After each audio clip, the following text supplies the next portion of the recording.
So, bienvenida Juanita al Balcón Criollo.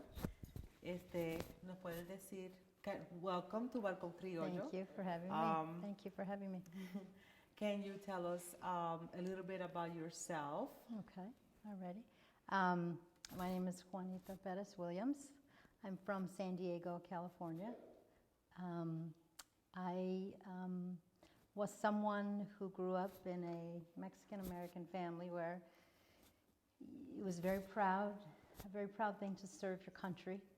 And when I was growing up in my grandmother's home, on the wall, she had beautiful pictures like this. And the pictures were of my uncles, many who served during Korea, and my father who served in Vietnam. And I just remember growing up thinking how I very much wanted to be on that wall too. That I wanted to have my picture on that wall. There were no women, and I, very much wanted to be on the wall. So I tried to enlist right after high school, and to this day, I always say there must have been an angel watching over me, because my recruiter said that I did very well on my military test and that I should come in as an officer. And I really didn't know the difference. So I talked to my father about it, and he said, if that's what you want to do. So after I graduated from college, I found out that they had a program for individuals in the military who wanted to be lawyers. And so before it was a popular thing or people knew what a JAG was, I joined the Navy under the program that helps young individuals become lawyers. And so I was a Navy JAG, and I was so proud after my officer's training when I had my picture, and that was the picture that my grandmother put on the wall. And I just remember I was so proud of it. I was proud that I was up there with my uncles who had served in Korea, and I was so proud that I made my grandmother proud. And I was a Navy lawyer during Desert Storm. So I commend you for all that you did, because I remember how, for me, I was just brand new in the military, and we didn't know what was happening. And they had us preparing the men, the Marines and the sailors, before they went to Kuwait. And so we were doing wills and providing legal service to the commands and getting people ready. And we really didn't know why. They weren't telling us. They just, every day we were doing this. We were meeting with and we knew something was happening, but we didn't know what.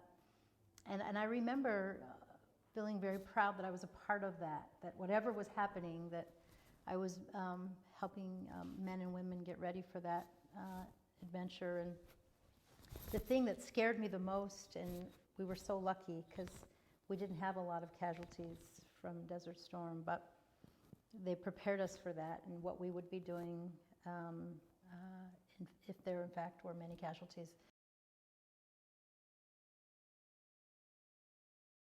Served 6 years. How'd you get, when you went and served and then you returned, how was your experience coming back to the real life? The real life? The real life. It was different. Well, a couple of things. They train you very well to think a certain way. And I remember the chain of command just being entrenched in me, and then coming into the civilian world, and there's not a lot of respect for the chain of command, and I remember that bothered me. But the other thing that was kind of funny is I was an officer, so I was very used to being saluted no matter where I went. And so that's when you go into the civilian world and there's no separation of those that are in the more leadership roles and those that are not. You miss that, because there's a lot to be said for that. It really puts everything into perspective as to who's making decisions and what have you. And I remember I had a funny story. I started working at Syracuse University, and the chancellor at the time was Buzz Shaw. And he asked one of the vice presidents if he could meet me. And I didn't know why. So I went to his office. I was really nervous. I didn't know what he wanted. And he said to me, "Juanita, I heard you were a Navy JAG." And I said, "Yes, I was." And he said, "Can I salute you when I see you on campus?" And it made me laugh because he just thought that was the neatest thing. And I said to him, I said, "It's funny you say that, because every time I come through the gates of Syracuse University, I think about the gates that I drove through at Naval Air Station San Diego and Naval Air Station Jacksonville, and you become accustomed to a certain way of deference and respect and Navy values. And so I miss that. I miss that way of life. I really did. You're female. Mm-hmm. You are Latina. Mm-hmm. And you work in a predominantly men-dominant Mm-hmm. field. Mm-hmm. How that was? What was that experience? Even though that, yes, you have a good rank, but Mm-hmm. how that was as a female minority, Mm-hmm. and being a female that also was a Latina. Right. How was your experience It was. when you was in the military, and also when you came Yeah. to the society, Civilian world. civilian world? It was interesting.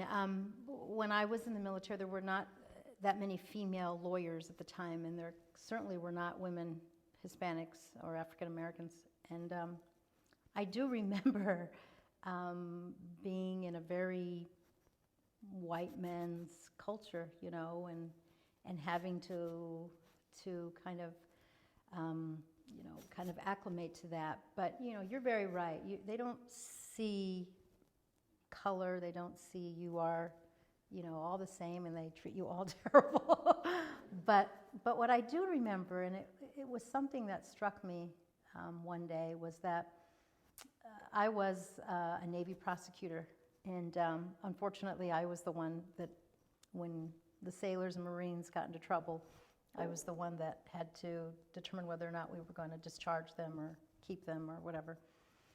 And I remember one time in a particular case, the defendant was a Latino. And unfortunately, a lot of times defendants were Latinos and African Americans, and that often weighed on me. But this particular Latino, after the case was over, came over to me and said, "Ma'am, you're helping the wrong side," because I was on the government side. And I remember feeling bad about that I very much wanted to be a part of helping young Latinos acclimate into the military, and my role wasn't to do that. And so I decided after that to get more involved, and so I became what they call an EEO officer, Equal Opportunity Officer, and I volunteered. And what I did was I went from command to command, and I had met with some of the guys and women, and I kind of tried to bond more with some of the Latino men and women, just to see where they came from and what was happening in their lives, and I felt very obligated. There were not a lot of people who looked like me in their officer ranks, or from the Southwest or from Puerto Rico or whatever. There just were not a lot. So I tried very much to make some of them feel comfortable as much as I could, but it was very unique. I mean, there just were not a lot of, as I say, brown people running around in officer roles. There were a lot of them in the enlisted ranks, but not very many in the officer ranks. And that hit me one day, that I felt a little obligated to do something with that. Do you feel identified with the Latinos in the military or non-military Mm-hmm. after you came, during the work of duties, Yeah. when you came out?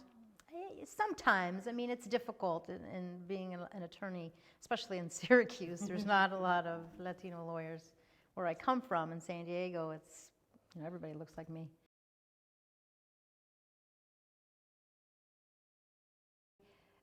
I think one of the things I learned in the military very much was to not focus on that as much as possible. Others may focus on it, and others may, comment on the fact that, I'm Latina or what have you. But I always tried not to make that, a priority for myself. To just go in, do the best job I could, and to, kind of focus on my work and have a good work ethic. And that's what the military teaches you. That's, it's a place where no matter where you come from, no matter, what your background is, if you work hard, they value it. And just like you demonstrated with your awards and what have you, it didn't matter where you came from or what language you spoke or whatever. If you did a good job, they valued you, and that's the beautiful thing of the military. And I encourage young people to do it. It's just it's an experience in a lifetime where you get a lot of value for what you do and not where you come from. And our society is not like that. Our society, the civilian world, focuses more on where you came from and how much money you have and what kind of car you drive, and all that stuff doesn't matter in the military. It just doesn't matter. I'm very interested to know about how was the training process for you? The training process? You mean my officer's training? Yeah. It was interesting. I recall, and I think that's kind of our culture, is that you really don't want anyone to think that you're different, and you try very hard. So I'm really proud to say that I had about 300 people in my particular officers training class, and I got the leadership award for the entire outfit. And I was very proud of that. They flew my mother and father out, and they had dinner with an admiral, which was a big deal for me and my father. And I was very proud that me as a Latina, the only one in this 300 officers training class, that I received this award, and my parents got to come out to the training in Rhode Island. But it wasn't easy. It wasn't easy. I don't swim well, and when they told us what they were going to do and what we were going to go through, I just remember praying a lot, and I wasn't going to go through remediation. I wasn't going to let anyone know that I couldn't swim. And I don't know how I did it, but I think we all do it. We just, whatever it takes, and so I practiced on my own, and when we tested, I tested fine, and I'll never forget, we had this one training module, and you probably did this too, where they make you jump off of a very high, I don't know what, tower, to simulate being on an aircraft carrier. And I remember, for days having a lot of anxiety over this, because I knew I had to do this, and I would go and I would look at it, and to me it was a mile in the sky, and and they scared you. They told you, if you didn't land right, you'd break your legs and all this other stuff. And so I remember going up the ladder and praying as I went up and getting to the top, and my gunny sergeant said, "Are you afraid?" And I said, "Yeah, I'm afraid." And he said, "Well, if you don't do this, I'm going to call your father." That's all he needed to say. And I just went like this. And off I went, and I survived. And so things like that, they stick with you. That's the time of, to yourself. That's honor, and, even though your family doesn't know it, you're taking one for them. And that was important to me, that I got through that and did the best that I could. So it was hard. It was hard. If there's a moment that you felt lonely, during the course of the time that you're serving, and because everybody have those moments. Yeah. What was your strength during that moment? What make you, what was your force to continue and the next day and the next day and the I think next day? for me, it was my faith. My faith was very important to me. And I really believed in the Navy creed. I really believed in, serving my country, and I knew that what I did was important, even though it wasn't the actual mission of what a lot of the men and women are doing, that it helped the mission, and I tried very hard to just remember that no matter what I was doing, you know. One of my roles was they would fly me out to aircraft carriers when they were coming back from Westpacks or long trips, and we would court-martial a lot of the guys and bring them back before the ships actually pulled in because they wanted to deal with some of them. And I remember doing that, and there were some serious things that were going on some of these aircraft carriers, and being the only woman and kind of being on a ship where people are eager to get home and eager to just see other civilians. And at times it was a little, I felt a lot excited, like being, on these large, big, ships with lots of people and lots of things going on.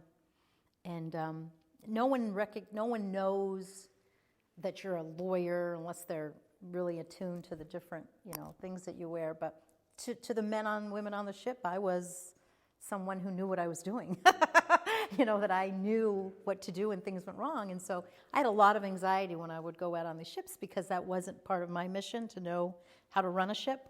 And so often I would get asked questions and how to do this and how to do that. And, I just tried really hard to, hang around smart people like you to make sure that I wasn't, in a position to not offer help. So, at times I felt a lot of anxiety. I felt alone. I felt like I was the only one doing this particular job. But, that's the military way. People help you. There are a lot of, it's a lot of support. And, you'll do anything. You'll get up in the morning and do whatever needs to be done when, people like this are, putting their lives in harm's way. You get it. You do it. You get it done.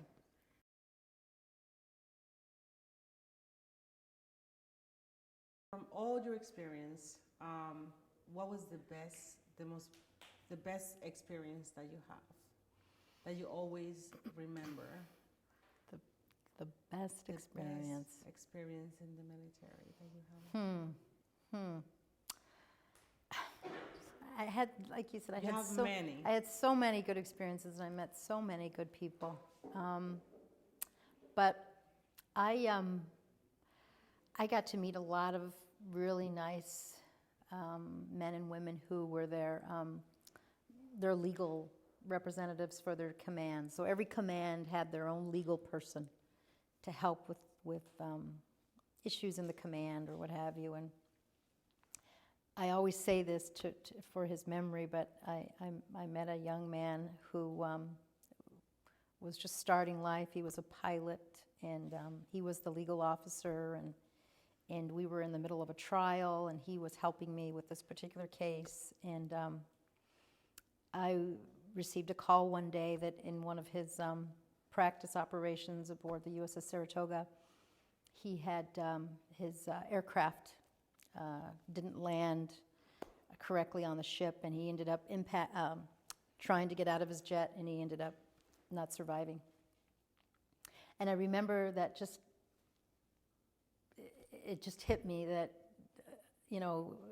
that anybody at any time, no matter who it was, and here was this young, kid, life just starting, we weren't in any serious, demonstration at the time, and just like that. And I remember that really hit me, how anytime everybody was so vulnerable, but we were all there for the same thing, to protect our country, to protect, what we take for granted at times. And this young man, lost his life. And I often think of him, and I think about, where he may be in life now if he were still alive, and all that was ahead of him, and his parents, and what they had to go through when that happened. And, those are the things that I remember. I remember the things that people who gave their lives and people who really, suffered the ultimate sacrifice. That was important to me. Anything that you want to add to La Casita? I think this is a wonderful thing. I remember walking in and seeing all this, and it was like I was walking into, I tell everybody this, my grandmother's home. I think it's very encouraging to know that, you know, Latinos from everywhere, that this is what's important to us, you know, not the awards that we get and not the praise, but that our families are proud of us, you know, that we measure who we are by, you know, our faith, you know, the Lady of Guadalupe and the rosaries, and that no matter what we face, you know, whether it's, you know, segregation or, you know, my father, you know, told me stories of the ridicule he took as a Latino in the Navy, and, you know, no matter what we faced, we wanted to serve our country. We were so proud, and we didn't take for granted, you know, what rights we had and the little that we had. And, you know, I think this exhibit really is a great example of that, it doesn't matter who we are, where we came from, we were just so proud, and we still are. We still come together and we talk, and we're so proud of it. We're so proud of it. So I just want to thank you for doing this, because this is very special, very special. Yeah. We want to thank you You're for welcome. coming. Thank We you. want to thank you for participating. I think that the Balcón Criollo is really a special place where the stories are told. Mm-hmm. And